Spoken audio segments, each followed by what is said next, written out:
Assalamualaikum warahmatullahi wabarakatuh. Waalaikumsalam. Alhamdulillah pemirsa, pagi hari ini kembali kita ketemu lagi di acara kesayangan kita, Barakallah, hidup Semakin berkah. Amin. Semoga tayangan ini bisa memberikan manfaat serta keberkahan untuk kita semua. Dan sudah bersama kita Ustadz yang selalu memberi pencerahan di pagi hari, ada Ustadz Solmed. Assalamualaikum Ustadz. Waalaikumsalam. Udah. Apa kabar? Alhamdulillah. Sehat ya? Sehat. Udah, apa kabar? Baik, alhamdulillah, mudah-mudahan kita selalu sehat walafiat. Amin. Nah, pagi ini kita akan membahas tema tentang takabur versus tawadu. Nah, ada nggak sih kisah-kisah Rasul, kisah-kisah Nabi atau riwayat-riwayat tentang orang yang takabur atau orang yang tawadu, Ustaz? Ya, diantaranya kisah Korun. Ya, zaman Nabi Musa berarti. Ya, ini Korun ini ada yang menyebut keponakan Nabi Musa, ada yang menyebut sepupunya Nabi Musa. Intinya Korun ini awalnya orang miskin, susah. Dan kemudian memohon doa kepada Nabi Allah Musa alaihissalam agar diberikan kekayaan. Dan dia ahli ibadah. Ahli ibadah. Jadi lagi miskin, lagi susahnya, ibadahnya luar biasa bagus sudah. Ya. Semangat betul dia beribadah dan dia mengikuti dan sangat taat kepada Nabi Musa. Nah, sampai akhirnya kemudian Nabi Musa berdoa. Doa Nabi ini kan mustajab. Mustajab, ya. Ya, diijabah oleh Allah. Kemudian jadilah Korun orang yang sangat kaya raya, bahkan terkaya di negerinya. Sampai-sampai kunci gudang emas dan peraknya itu dibawa oleh 60 unta. Jadi satu unta bawa satu kunci? Enggak. Apa namanya? Bleber itu? Bleber itu bahasa Prancis kalau nggak salah ya. Onta itu Melimpah kan, ruah. iya, melimpah ruah. Di pundaknya onta itu kuncinya satu onta tuh banyak kunci. Banyak kuncinya. Ini ada 60 onta yang membawa sekian banyak kunci-kunci gudang emas dan peraknya Korun. Terbayang seperti apa kekayaan Korun. Sehingga nah hari ini, saat ini orang menyebut orang menemukan sesuatu itu disebut sebagai harta Korun. Harta karun. Nah, atau harta karun. Ya.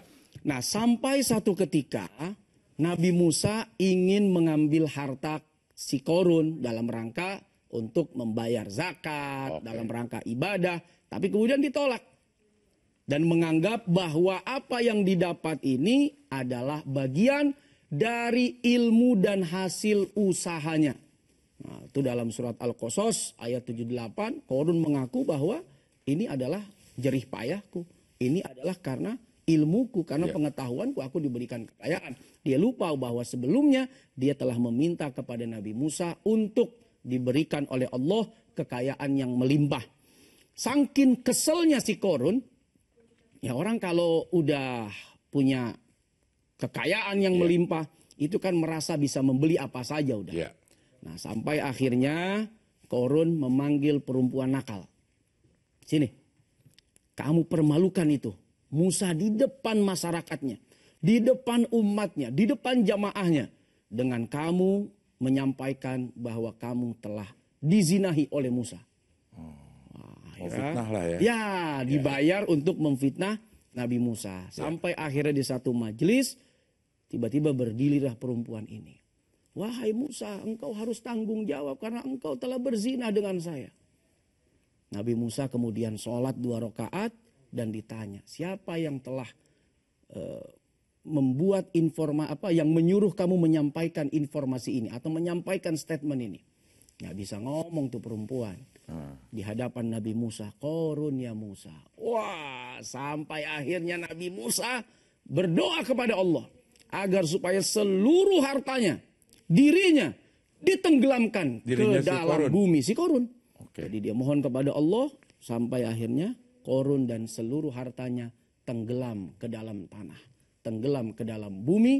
Nah, ini diceritakan dalam surat Al-Qasas 78 sampai 82. Bagaimana orang yang sombong itu pada akhirnya dia akan tenggelam dengan kesombongannya. Sombong dengan jabatannya, dia akan tenggelam dengan kesombongan jabatan itu. Sombong dengan hartanya, dia akan tenggelam dengan harta yang dia sombongkan.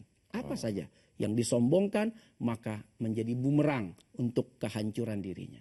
Jadi itulah mengapa orang-orang menyebutnya kalau ada nemu harta di dalam, wah itu harta karun. Iya. Lagi nyari harta karun. Betul. Padahal bisa aja itu hartanya kirun. Kirun pelawak. Iya. Oh itu penyebabnya jadinya ya. Iya. Di apa namanya dinisbahkan, disandarkan kepada korun yang hartanya tenggelam itu. Nah, kemudian orang ya kalau nyari harta di bawah tanah, wah harta karun nih, begitu nemu gitu. Seolah-olah itu hartanya si korun, padahal ya tidak gitu. Oh iya. Nah sebenarnya batasan antara takabur sama optimis. Kadang-kadang orang optimis itu terkesannya takabur, tapi sebenarnya dia ingin menyemangati dirinya atau ingin membuat motivasi buat dirinya. Itu gimana tuh Ustaz? Ya, optimis itu salah satu sifat yang harus dimiliki setiap manusia. Karena dalam optimis ada ikhtiar. Ya.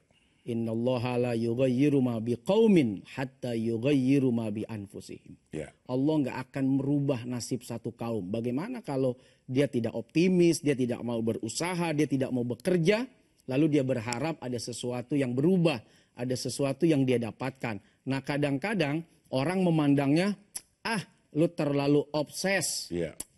Lu terlalu banyak gaya, lu terlalu apalah misalnya sombong, takabur. Ya.